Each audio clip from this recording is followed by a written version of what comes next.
Wie ihr wisst, durfte ich hier in Valencia bei meinem Freund Marcos beim Training mit seiner Kindermannschaft zuschauen. Im ersten Teil habt ihr bereits ein paar Eindrücke gesammelt, wie es bei ihm auf dem Sportplatz so abgeht.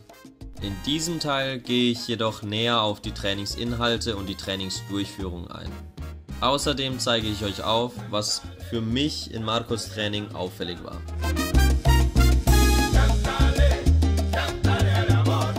Meine persönliche Mission hier in Spanien ist, mehr über den Fußball zu erfahren. Ich will persönlich ein globaleres Bild vom Fußball bekommen. Dafür bin ich natürlich sehr dankbar, dass ich hier sein kann. Immer wenn ich neue Erfahrungen mache, dann will ich sie mit euch teilen und dadurch könnt ihr vielleicht auch dazu lernen. Bevor wir auf dem Platz sind, haben wir bei Marcos zu Hause das Training vorgeplant. Mir ist wichtig, dass ihr wisst, dass der Fußball in Spanien auch nicht groß anders ist als in Deutschland. Die meisten Übungen haben ähnlichen Charakter, auch wenn der Fokus vielleicht anders gesetzt wird.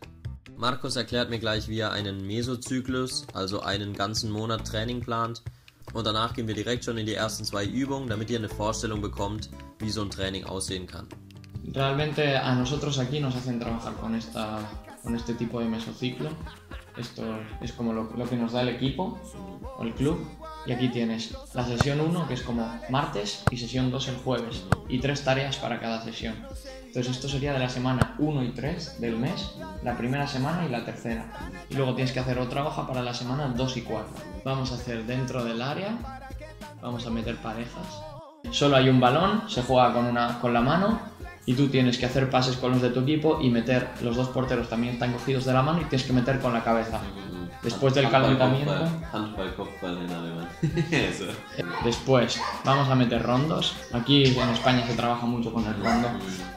2 gegen 2 in der Mitte mit 2 Neutralen an beiden Enden des Feldes und einem Neutralen in der Mitte. Also mal schauen, wie das hier bei den Jungs läuft.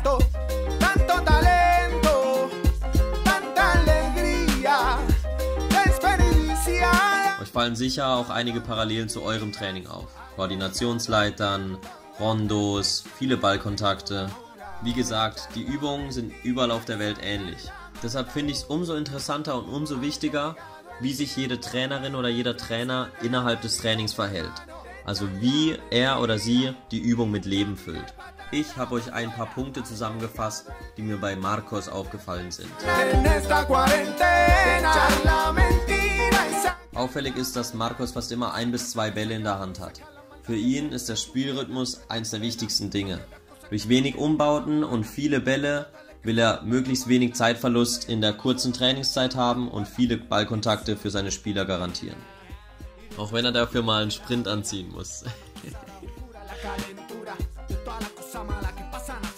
Entonces ahora, a partir de esta categoría, ya hay que empezar a trabajar algo táctico, seguir con lo técnico, siempre con balón, pero trabajar algo táctico. Entonces, nosotros incidimos mucho en que cuando no se tiene el balón, tienes que juntarte y hacer pequeño el campo y cerrarte por dentro, tapar la portería, y cuando tienes el balón, hacerlo grande.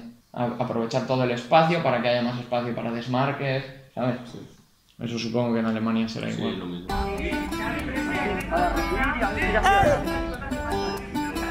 Vamos, vamos, vamos. Dale, sigue, sigue. ¡Vamos! Y otro lado. Con mucha superioridad. Moreno, menos toque. Dale, y ya, Eric. Y ya, y juega. Bien, Hugo. Con verde, Joan, sigue. Ya la tengo. No me valen pases a 1 metro. Estirarlo. Pau y Kike estáis al lado. Esto es.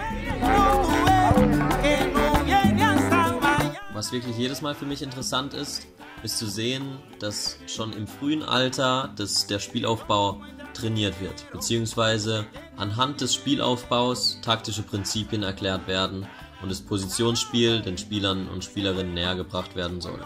Hierbei ist es für viele selbstverständlich, dass schon im E-Jugendalter der Torwart den Ball bekommt, die Spieler sich aufstellen und dann von hinten rausgezockt wird.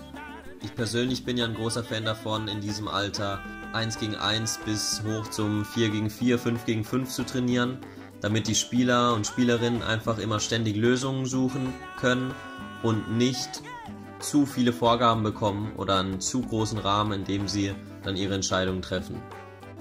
Das Training von der U11 ist jetzt gerade beendet worden. Ich habe am Ende noch gefragt, ob ich ein kleines Spiel mit denen machen kann.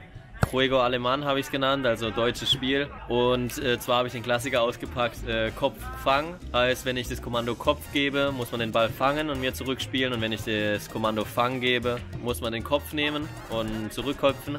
Und das kommt immer gut an. Bei dem Alter kann ich auf jeden Fall empfehlen.